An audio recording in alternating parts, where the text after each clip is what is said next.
Welcome to the podcast designed to fuel your success in selling technology solutions. I'm your host, Josh Lopresto, SVP of Sales Engineering at Telarus, and this is Next Level Biz Tech. Hey everybody, welcome back. We are wrapping up this Gen AI track, specifically titled Gen AI Revolution and Expanding the Customer and Agent Experience. On with us today, we got a longtime friend, Mr. Jim Ackley, Director of Sales at Sumo Communications. Jim, welcome on, man. Well, thank you. It's good to be here, man. I appreciate it. We got a lot of stuff to unpack today, man. First of all, let's kick it off, Jim, with your background. So, personal background, how did you get into this space? Windy path, linear path, and anything entertaining you got along the way were all ears.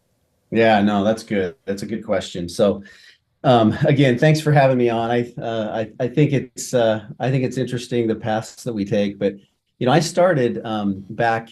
If you want to take it back to 1990, maybe 89, I was going to the University of Utah, and I actually was in school to be an accountant. So I got my accounting degree in 1990, but prior to that, I was doing an internship at the Franklin Institute, if you remember that company before Covey bought them out. And I was doing bank reconciliations. And I'm telling you, it just about put me to sleep. I mean, I was just like, how am I going to do this for the next, my whole life? And so I had to make a game out of it. And we took these bank reconciliations and had a lot of fun with them. But boy, it was something that I quickly realized that it wasn't for me. So I interviewed with a little company in Salt Lake City called ITC Networks, and a little long distance company. We competed with Telemerica and LDDS and MCI and Access Long Distance and all those companies back in the early 90s, just after divestiture in the long distance space. And had a good time selling long distance for a little while. And then it was probably 96. Had the opportunity to move down to Phoenix. Me and my wife was pregnant with our first child, and we freaking hauled everything down there on Halloween, 1996, I think it was. Anyway, it was crazy. So we got down there and opened that office, and NextLink came in and bought up ITC. If you remember NextLink, that was the precursor to XO Communications. That's right. So we had a couple of years down there in Phoenix, moved back to Salt Lake, worked for him for a couple of years, and decided it was time to take the leap. I was kind of done working for the big company, and I was probably number 12 out of 1,000 reps, making good money. My wife and I literally saved $50,000 over the previous year and a half, and said we are taking the plunge. So I teamed up with the guys at Carrier Sales, and I just started selling. I'm telling you, those were some sleepless nights.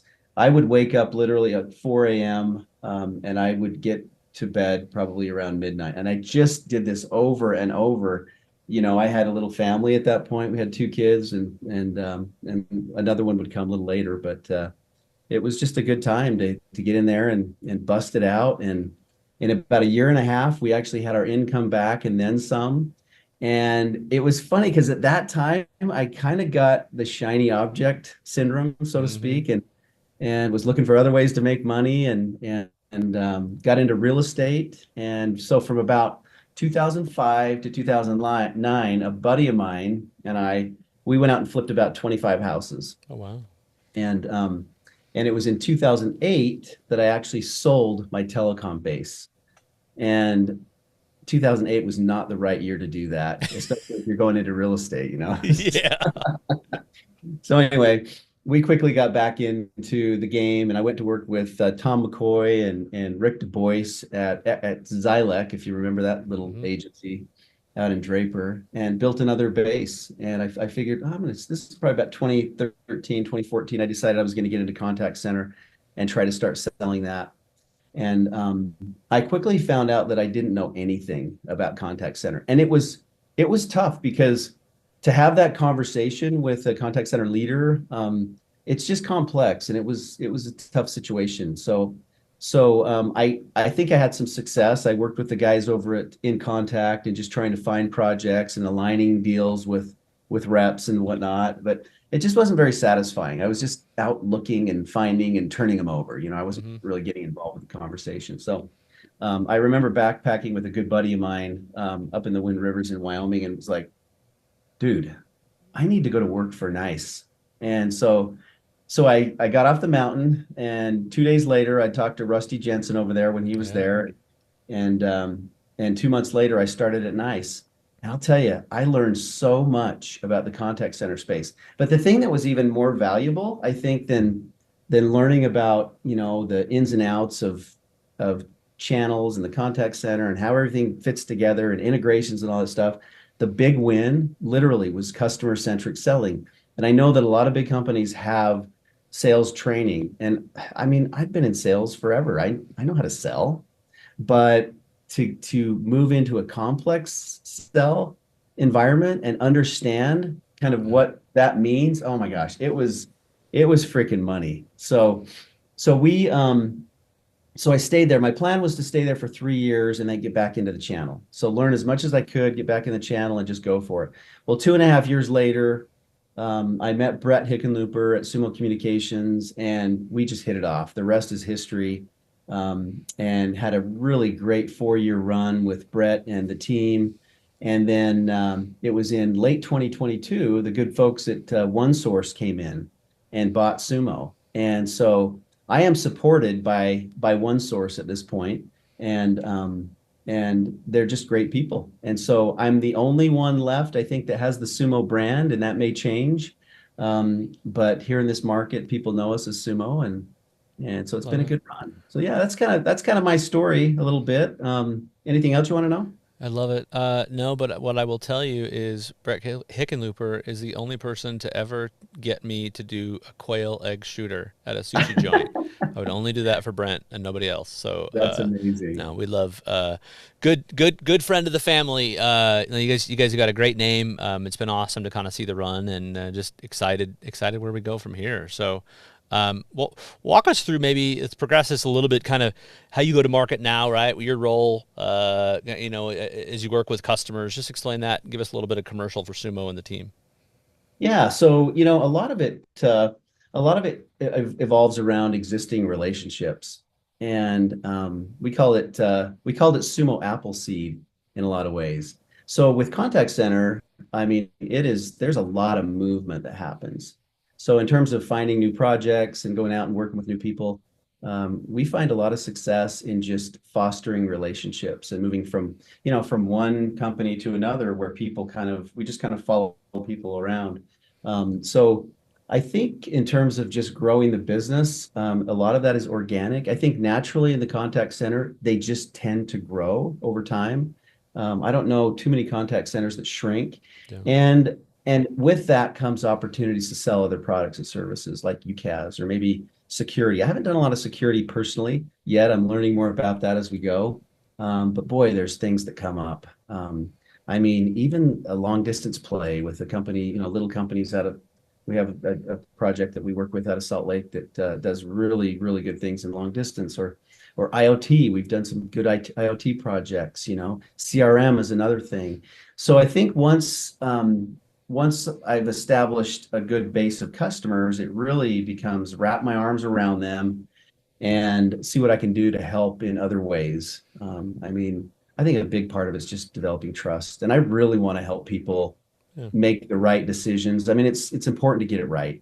So I don't know. That's kind of an overview of that. You ever find in that conversation? I mean, you guys have done a great job, obviously, of growing existing accounts and file. This person goes here, this person goes here, right? You've had a history of establishment, so when they move, it's great for you because you keep existing and you have the new relationship. Yeah. How do you get over this idea? Sometimes it seems like the biggest hurdle is we do so many things. How do you make sure that those customers that you work with know that you can help them in not just these two areas, but these 600 areas, right? Or however many SKUs we have on the line card now. Yeah, no, that's a great question. I think it's just focused. I wouldn't call it hard work, but it is just kind of hard work. Just staying in touch with the people that are in positions to affect change within an organization, and opening my mouth. And a lot of the things that I'm bringing on that 600 line card, so to speak, I don't have expertise around, but it sure is helpful when I've got advisors that I can lean on and pull into the conversation. So I think the big thing on that, I always fall back on, I just want to do the right thing for the customer. And I think them knowing that and then being able to bring in good quality people, having that network of really good quality people, the technicians, the technical folks, bringing those folks into the conversation makes all the difference. So I Well, don't know if that answers your question, but no, it's it my fair. simplistic idea of this, it's really just get up and go to work every day and foster those relationships. Yeah, it's good. But there's Uh, so much more to that too. I mean, fostering that relationship. I don't think relationships drive everything in our market today because you have to deliver the goods. You got to deliver good content.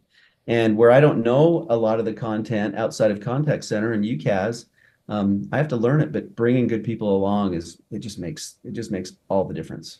well, and it feels like, I mean, I know you see this in CX, you see it in the other areas too, but there were these ages where we just said, "Oh, you need this thing. Okay, I can get you this thing." I think what you Yeah. find out now is that sometimes, especially, we're going to get into this in just a second. When you think about AI and you think about some of the other components about what customers need, sometimes you're just having to coach the customers on, "Did you know this was available? Did you know this was Yeah. available?" Because how we have this compression of knowledge based on all the deals that we see that you see.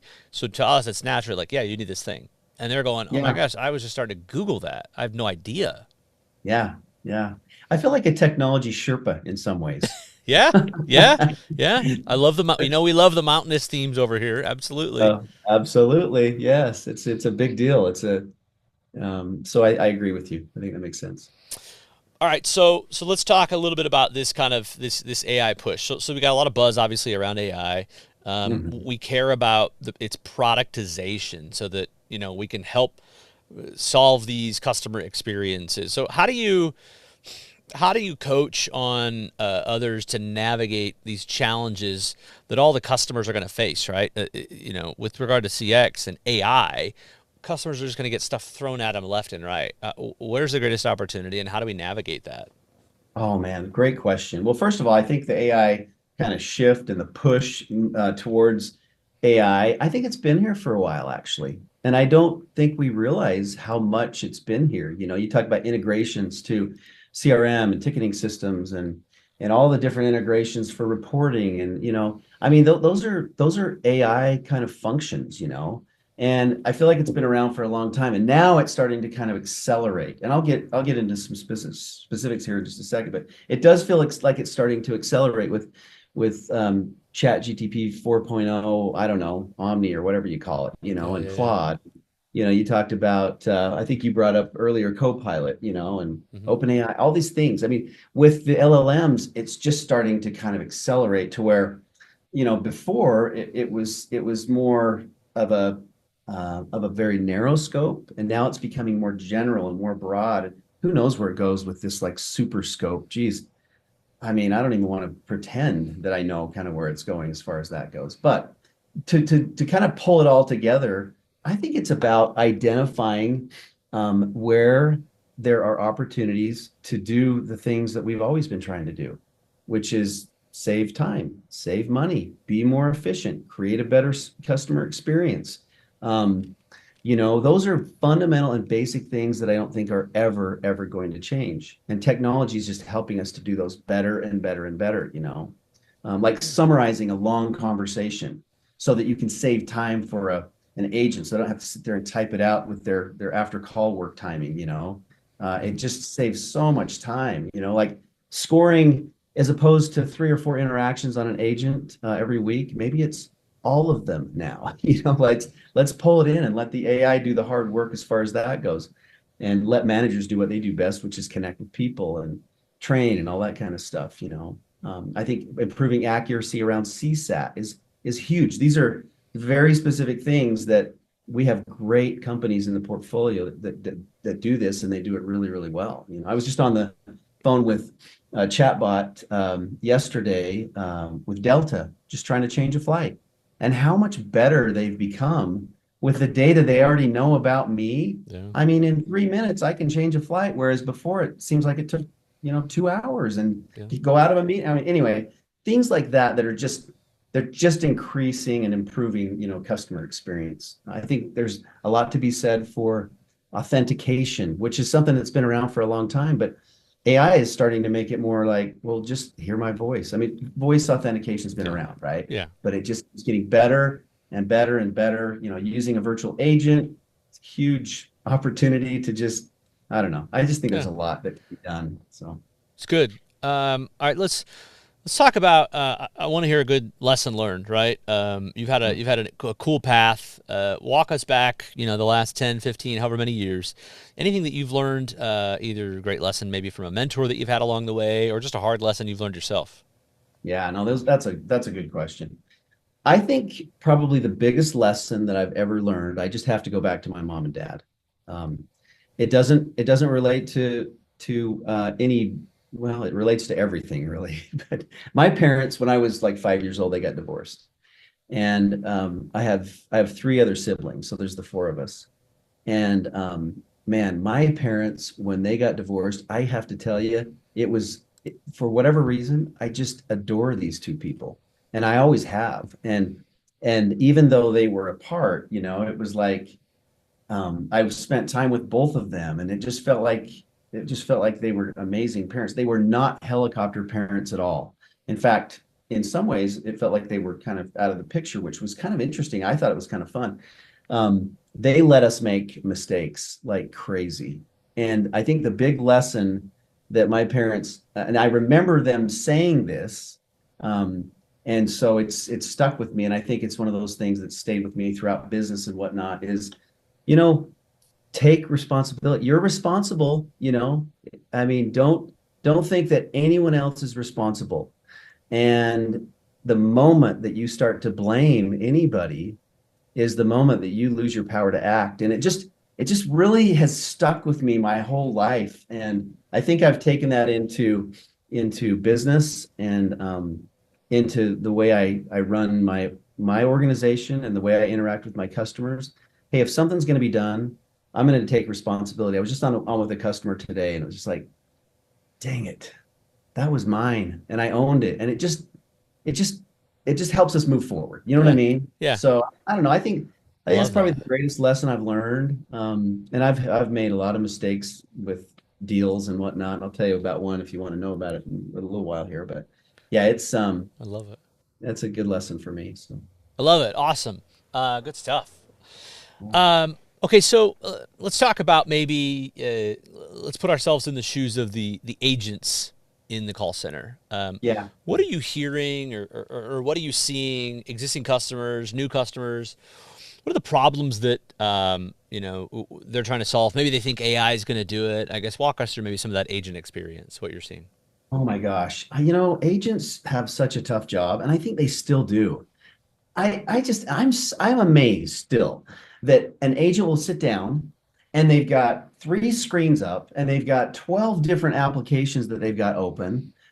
I mean, we are here in 2024. I Mm. just don't think that we all know how behind the times most businesses are. So literally, I think if we come in with an organized approach to help these business leaders help their agents, come into work and enjoy their job because it's not frenetic. It's not like I mean, you're able to get to the information. For example, I love one of these tools that one of our providers has where it's kind of a coaching card and it's all based on transcription and real-time transcription and AI. And it's fascinating to watch as an agent is having a conversation with a customer. They don't have to be flitting around to different websites and different bits of information. All they have to do is sit and focus on the customer. And as they have these conversations, this real-time transcription is digging into their knowledge base or articles that are important, or maybe it was a promotion that was offered from some sort of a promotion that they're doing, and it pulls it right up in front of them, and they can sit there and just have a relaxed conversation with the customer. I don't know if you said it or someone else I heard recently said a dollar invested in AI or good technology will always return about 3.5. I think it was a Microsoft study that said that. And so I don't know, I think the agents, agents have a hard job. And when they have management and leadership that can recognize that and give them the tools that they need and consolidate. Oh, we just did a deal with this with a company where we brought in a CRM company. It was a single pane of glass CRM with, and man, we pulled in all kinds of data sources and different systems that they use, and just to watch this unfold and morph into this beautiful like single pane of glass where an agent can just go, I love this. All I have to do is sit here and have a great conversation with, they call it members. Mhm. They have members. It's not necessarily customers in that case. It's a healthcare company. And just to be able to have, oh, it's pretty amazing what we can do. So I think agents struggle. I think agents struggle, but there's plenty of opportunity for us to go help. And it starts with like I think the leadership. Yeah, I love that, and I hope everybody what other folks take from that is you got to ask questions to uncover that. I think we get into some of these and we think, okay, this person is the director of customer experience, or this is the supervisor of the call center. And I think the reality is there's a presumption made that those folks can be innovative or those folks have the answers because they've been in the role. I think the reality is what we have to recognize, to your point, is ask those questions that uncovers what is that experience like, how hard is your agent, is your job at, and ask the agents. It's fascinating when you sit down there and you work with the agents, and the supervisor's experience might be a little bit different than what the actual agent's experience is. And just to your point, listen and go, man, if we can make these agents better, to your point, I think you said earlier, doesn't that drive up the ultimate CSAT for the customer? I mean, the ROI in that is, it's hard to even measure that because that turn could be so good. Oh yeah, yeah. And I think supervisors, they have so many constraints on them, you know. They're trying to satisfy management that's above them or to the side of them. They're trying to help agents all the time. And so I don't know. I think supervisors, yeah, they need good tools too, you know. And good tools are not expensive, you Yeah. know. I mean, when you think about it, it just blows me away that, you know, you have 100 agents sitting in a call center and you're paying these agents something like three or $400,000 a month in salary, and to bring in, you know, a $30,000 spend on a really good platform that pulls all this data together and gives these agents, it just lowers attrition. It just does so many cool things that I don't know. I think connecting with leadership in a company, and being able to have that conversation with them and bring in the right experts, Yeah. they appreciate it. They love it, you know. And I don't know. I just Love think it. it's a freaking awesome thing that we do. Oh It's yeah. amazing. I know. We're just helping. We're Yeah, just that's helping. We're just helping all we're make it all doing. better at the end of the day. Yeah, Let's okay. So let's talk about obviously a lot of buzz, AI, AI, AI. I think we've said it 433 times. We don't get any royalties. The amount of times we say it, we're just excited about it. yeah. But when you're in these these kind of discovery and vetting conversations, are there any misconceptions or is there anything trends, good, bad, surprising about AI that you're hearing kind of voiced from the customers, the prospects? Ah, that's a good question. You know, I don't think that at least the companies that I deal with, they're all thinking about it and talking about it and how do we do this? Um, but I don't think they're very far down the path. Misconceptions, maybe it is that they think that AI is going to replace humans, you know, or maybe um, I think that's probably the big one, and that's not so much. That's a leadership concern as well, you know. But I don't know that they have a lot of misconceptions because I don't know that they've walked down the path far enough. And the reason I say that is because I think us as advisors, we've avoided this conversation because we don't feel like we have concrete answers, you know. And that's a decision I made about 2 months ago that was just like, wait a second. I don't understand this conversation either. It's moving at light speed, you know. So I need really good people around me that can help me to go in and have the conversation with people that are thinking the same thing that I am, you know. And I don't have a lot of answers around that other than Okay. I think that business leaders today, at least the ones that I'm dealing with, they're looking to start the conversation too, you know. So, Fair. Fair. Okay. Let's talk about a win here. Let's talk about.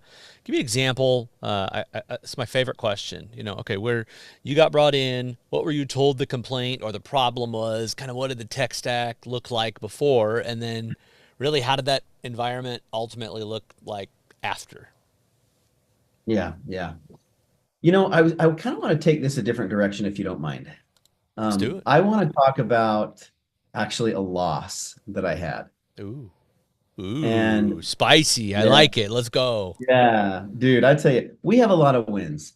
And the wins are always about being engaged and having the right people in the room and the right personas. You're well connected. You've got your champion, you've got good interaction with your champion, maybe your VP liaison that's kind of is championing this product up to the C-suite, and you've got good connections with potentially the C-suite. There's not a lot of resistance. Um, but I recently had an opportunity with a contact center that was several hundred seats, and it was juicy. It was a good one. And I made a huge mistake and fell asleep at the wheel, meaning that I became single threaded. I thought I had the right person in my court. I didn't push, and I knew this. Like every day, I knew I gotta push in and go make connections with this team over here and this team over here, because the decision in a big contact center project, Yeah. it comes from everywhere. You've got your CRO now, and marketing's really involved in that now. And I mean, the C-suite is having discussions. Well, I became way too single-threaded, and it cost me the deal. Finally, my champion at the end of the day changed jobs, and I was left holding the bag. I didn't have anything. And later, I found out that there was a couple of other organizations within the company. There was different factions in the company. I live here in Utah. This is a company in Utah. All I had to do was get in my car and drive down the road Yeah. and just spend some time with these people. And for whatever reason, I fell asleep at the wheel on that deal, and I missed some really rich opportunities to help a company out. Ultimately, I hope they made the right choice. I Knowing what I know now, I think they did, because they were connected with some good people too. But I don't know. That's tough. I learn more when I lose than I Well, win each day, you yeah. know. I mean, it's a good point. If you watched Jordan stuff, right? You watched what motivates some of these guys, The Last Dance, or even in his trainer Grover, his trainer, the book Relentless. You Oh look at yeah, the things that motivated Jordan. The worst thing you could have done was get in Jordan's face and tell him like, "Oh, I'm gonna smoke you tonight, man. You just don't have it, do you?" Or like, "Oh, you're not playing very well." And then just a switch flips. And so yeah, sometimes these losses, we remember those. We remember the ones that we lost, and we never want to be there again. And we are humans. We are fallible. We all these things are okay. And as long as you walked away from a lesson, I guarantee on the next one, you're going to grab that person. You're going to learn who's procurement. You're going to learn who's running customer success. You're going to get them all on the same page. We're going to have a weekly meeting or whatever, right? Whatever you learned from that, absolutely. Yeah, and take that yeah, with you. And it's improved you overall, right? And the next time, you're going to squash somebody else out in that, just like you have many, many, many other times. yeah, yeah. Oh my gosh, it was painful, dude. You ever have that situation when literally you feel like you got punched in the gut? Yeah. It was one of those. But I look back on it and I go, I got no one to blame but myself. It's just like, anyway, it Well, happens. it goes back. It So goes back to the. I mean, it ties into the lesson learned from parents, right? there I you mean, go. Yeah, it all comes full circle, yeah, and we just get better as we go. That's all we can do. I love that. Awesome, absolutely. Yeah. awesome. All right, so final couple thoughts here. If I'm a partner and I'm listening to this, and maybe I want to get a little bit deeper into CX, maybe I want to think virtual agents, I want to go agent experience, customer service, whatever, right? Your path is awesome. I think you've learned a ton through that path. But if I'm listening to this, maybe I'm selling in a different area. Maybe I'm just not selling into this yet. What's Jim's advice? Stay in tune with that. How to starve out the noise, and just how to advance myself in that area. Oh my gosh, that's such a good question, because it's a it's kind of a loaded question, and I actually really like it.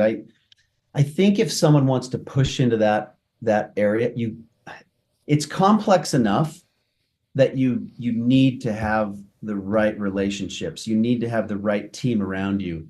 Um, if there's one thing I've found out in this game, oh my gosh, we do not win alone, and we do lose alone, but we don't win alone. And so I think it's really important to um, develop those strategic alliances with people that good advisors that can come in and help you along the way. But I do think there's also this aspect of, let's say you've got a customer and you're specializing in, I don't know, let's say you're a security specialist, and you want to move into the CX space.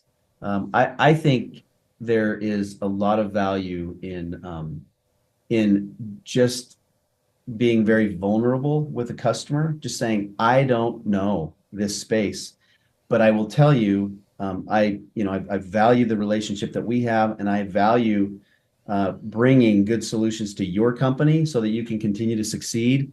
And I think it's worth having a conversation with so and so.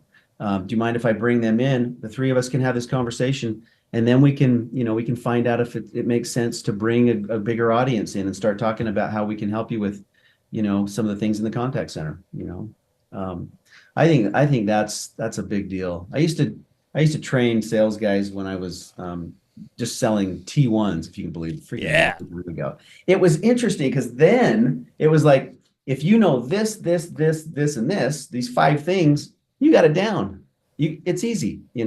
But you have to know these things first. And I think it's complex enough in what we do that I don't know that works anymore. You got to have the right people with you. I don't know. I guess there's a theme here. I win together. It takes a village. So takes a village.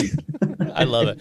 But no, that's the nature of our discovery conversations anymore. I mean, I don't know that one thing we get brought in for ends the way that it started out. I mean, even in CX, you see this, right? It's Yeah. okay. Well, I have this. It's doing a database dip into here. Okay, well, what's that database? Where's that database? Oh, it's in SQL. Okay, where is SQL? Is it on prem? Because it's hard to connect to if it's on prem, or is it already in some cloud infrastructure? Well, it's on prem, but we're thinking about moving to the cloud. Okay, can we help you with that too? Because if we can migrate that SQL database and host that somewhere else, probably a lot easier to get some web-based connectivity to it from one of our CX providers, and then we can kind of knock out two birds with one stone, right? Well, how are you going to secure that when I mean, it just goes and goes and goes and goes. It's all so intertwined anymore. Oh, absolutely. It's a fun process.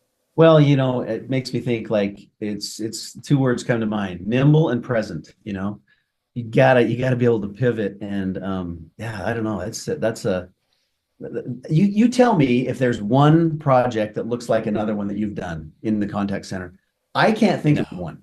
no. Every single one of them is their own unique footprint, and it's I think it's what makes it exciting and interesting to come to work every day and be able to help customers, improve their business. And yeah, Yeah. there's just not a cookie cutter business. So, No, no, no. It's a good challenger. The brain does not turn to mush here because if you no, like doing something different every day, this is the world for you. that's right. It That's right. definitely it definitely is.